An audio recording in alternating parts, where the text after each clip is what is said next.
E nos diz o texto que Eli temeu, Eli estremeceu. Não foi em ouvir que o povo estava perecendo, foi porque quando disseram, a arca da aliança foi tomada. Por que foi tão impactante para Eli ouvir aquilo? Porque Eli sabia que independente do que acontecesse, enquanto a presença de Deus estivesse com o povo, não tinha perigo deste povo sair perdedor. Não tinha perigo do povo sair derrotado. Por quê? Porque a presença de Deus era a garantia não apenas de presença, não apenas de território marcado, mas era a garantia de vitória. Era Deus marcando presença e assinando vitória no meio do seu povo. Nós vamos ver que a Bíblia fala também da presença de Deus na consagração do templo. Quando a glória, que representa também a presença, quando Salomão ora e a glória de Deus no templo que foi erguido por Salomão, enche o templo, lá no livro de 1 Reis, capítulo 8. E a Bíblia diz que a glória encheu o lugar a tal ponto que os sacerdotes nem podiam entrar. Por quê? Porque a presença de Deus é plenitude. A presença de Deus é resposta. A presença de Deus é refrigério. A presença de Deus é aval. A presença de Deus é descanso. A presença de Deus é alívio. A presença de Deus é veredito. A presença de Deus é certeza. Oh, aleluia. Glória a Deus, aleluia. E a presença manifesta deste Deus tão grande, ela não é apenas um conhecimento intelectual. Um conhecimento não, eu sei que Deus existe e é um conhecimento intelectual da sua existência. Não, a presença de Deus não é algo somente no imaginário. A presença de Deus é sentida. Oh, aleluia. A presença de Deus é real. A presença de Deus é profunda. A presença de Deus é genuína.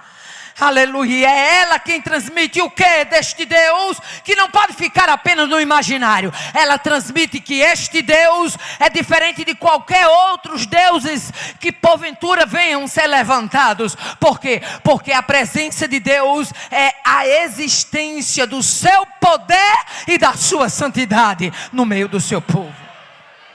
Oh, aleluia. E aí nós encontramos um homem chamado Moisés, um homem que valorizava a presença. Um homem que quando foi chamado para uma missão, ele não foi dizer, Deus, eu acho que eu aprendi umas coisinhas lá na ciência dos egípcios, eu acho que eu aprendi algumas coisas na casa de Faraó. Não, ele se aniquilou a tal ponto de dizer, como irei a Faraó? E quando eles me perguntarem o que eu direi, Deus disse, diga apenas, o Deus eu sou me enviou a vós. Deus dava a Moisés a certeza de que a sua presença não apenas marcaria território, mas a sua presença era a certeza de que algo iria acontecer no meio do povo. Oh, aleluia. A presença de Deus, ele é o diferencial no meio do seu povo ao longo de toda a narrativa bíblica. A presença de Deus jamais seria substituída. E aqui nós encontramos Deus fazendo uma proposta para Moisés. Eu não posso ir no meio do povo. Por que, irmã Aparecida? Porque o Espírito de Deus, ele não compactua com o coração dividido. Eu vou repetir para você entender. O Espírito de Deus, ele não compactua, aleluia, com o espírito dividido. Está na casa de Deus, mas está pensando no que poderia ter feito. Está na casa de Deus, é um pé na igreja, outro no mundo. Está na casa de Deus, mas está pensando em fazer o que não deveria. Não, não, não. Nesta noite é noite de coração rendido. É noite para quem veio buscar a presença. É noite para quem sabe que somente a plenitude dele é suficiente para a jornada.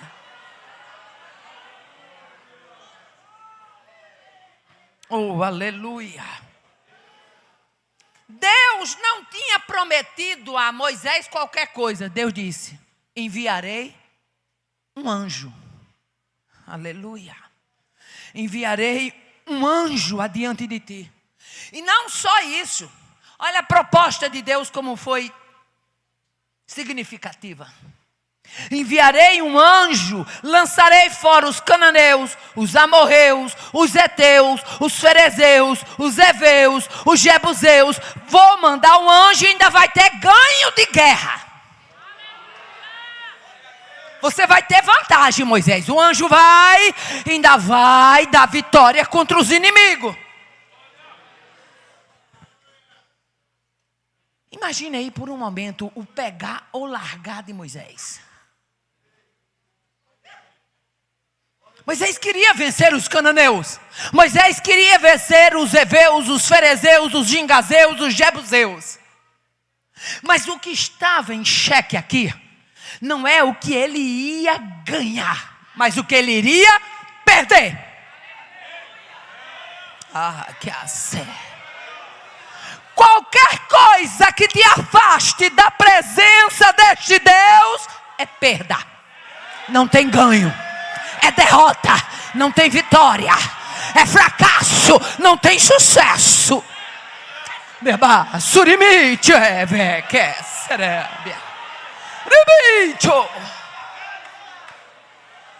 Parecia atrativo, mas não era.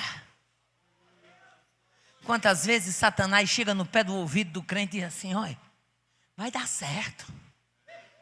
Bota só um pezinho para fora da linha que está tudo certo. Depois tu vai lá e se ajeita com Deus, dá um jeitinho, Deus vai perdoar. Não é o que você tem possibilidade de ganhar, meu filho. É porque longe da presença dele não existe ganho, só é perda. Oh, aleluia. Eu gosto quando ele diz: enviarei um anjo, mas eu não subirei no meio de ti, porquanto és povo obstinado, para que eu não te consuma no caminho. E ouvindo o povo, a Bíblia diz, e ouvindo o povo esta má notícia, entristeceram-se.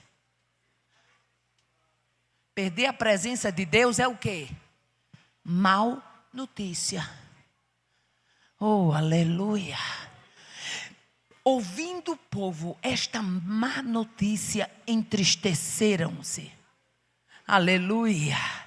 E nenhum deles pôs sobre si os seus atavios. Eu gosto muito da versão NVT, quando diz assim: subam à terra que produz leite e mel com fartura, mas eu não viajarei no meio de vocês, pois vocês são um povo teimoso e rebelde. Se eu os acompanhar, eu vou destruir vocês ao longo do caminho.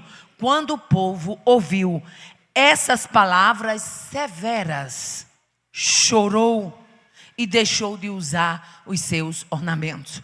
A NVT diz que as palavras de Deus ao ouvido do povo foram severas e o povo chorou.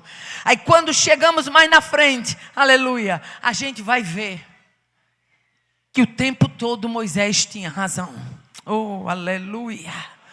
A presença de Deus, ela é para ser buscada.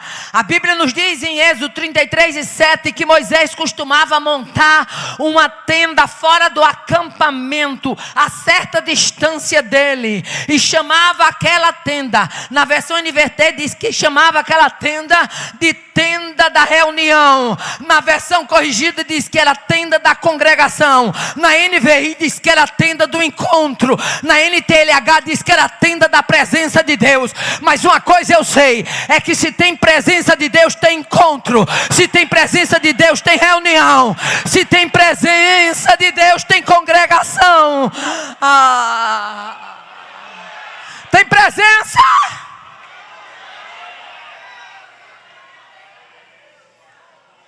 O povo parava para ver Moisés sair do arraial para ir para a tenda. Por quê? Porque aquela tenda não era qualquer coisa. Aquela tenda era o quartinho de guerra de Moisés. E todo crente que se preza, ele precisa de um quartinho de guerra.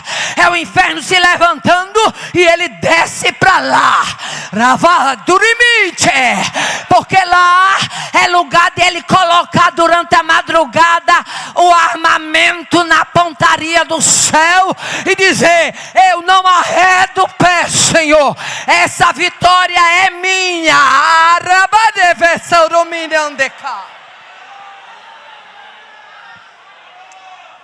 Limite. Deus manda abrir um parênteses aqui. Quando Deus manda abrir esse parênteses é porque Ele tem uma palavra específica com alguém.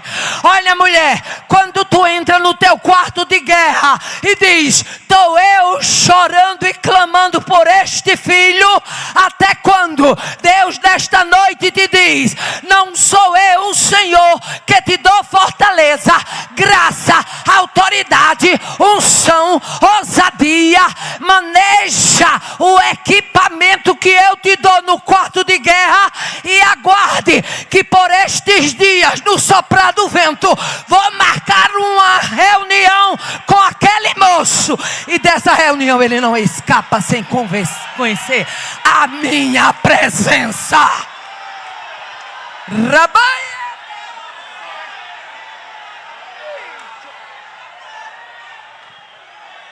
Limite, você. A presença de Deus é para ser buscada. Se você não sente desejo de ter mais dele, você está com algum parafuso solto. E nessa noite é noite de deixar papai arrochar os parafusos para você sair daqui tinindo.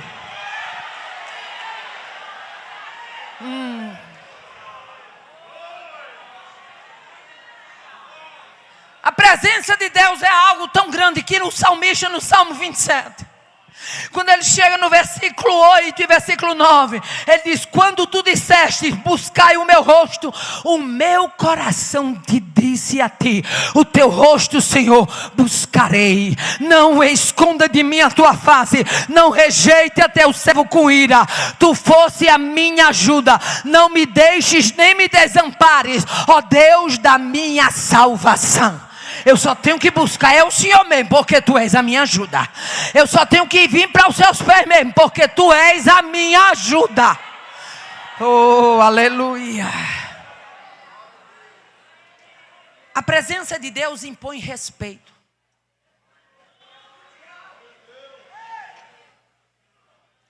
Ela impõe respeito e reverência. Sabe aquele clube de fofoca? Que na hora que você chega, o povo, a radiolinha fecha. Você diz: meu Deus, o que é que estavam falando? Quando eu cheguei, parou. Presença de Deus na sua vida. O inferno identifica logo. Está chegando um crente com DNA do céu. Está chegando um crente que vem blindado por quem é grande. Rabá, sunimi, que é você. Presença de Deus impõe respeito. E ela gera reverência. Eu me lembro quando minhas meninas eram adolescentes, que chegavam uns camaradinhas lá por casa. A senhora mesmo uma vez chegou para mim e disse: mamãe, o que é isso? E rapaz que se aproxima daqui, tudo tem medo da senhora. A senhora botou a cabeça no pescoço, o pescoço para fora do portão. Acho que nunca mais aquele rapaz vem aqui. É a cara da senhora, mãe, só pode ser. Eu disse: não, é porque tem alguma coisa de mantelado na vida dele. E ele sabe que eu carrego a presença de Deus. E eu dou ouvir a sé.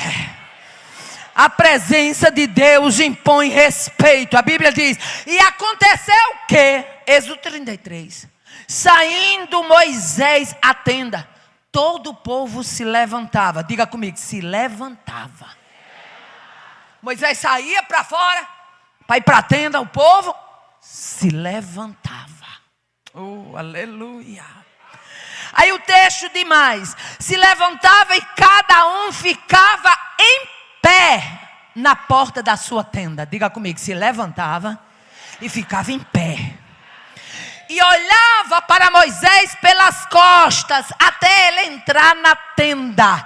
E aconteceu que, entrando Moisés na tenda, descia a coluna de nuvem e punha-se à porta da tenda, e o Senhor falava com Moisés.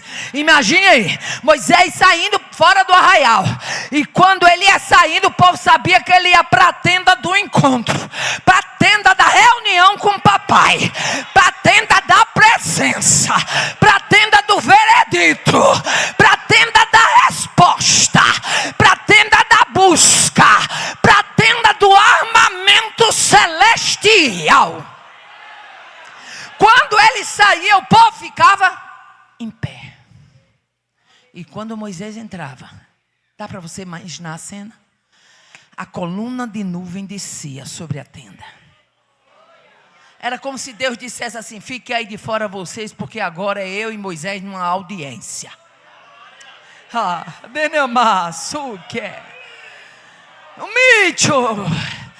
Tem crente que Deus marca encontro com ele, mas tem outros que Deus marca audiência.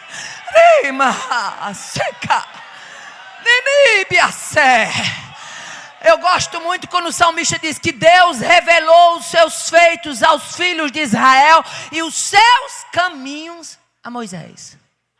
E qual é a diferença, irmã Aparecida, de feito e caminho? Feito é porque já está pronto, meu filho. Depois que está pronto, Deus mostrou para o povo a obra pronta. E caminho, Deus mostrou para Moisés o preparo. Deus mostrou para Moisés a construção do projeto. Deus mostrou para Moisés o passo a passo. Oh, aleluia.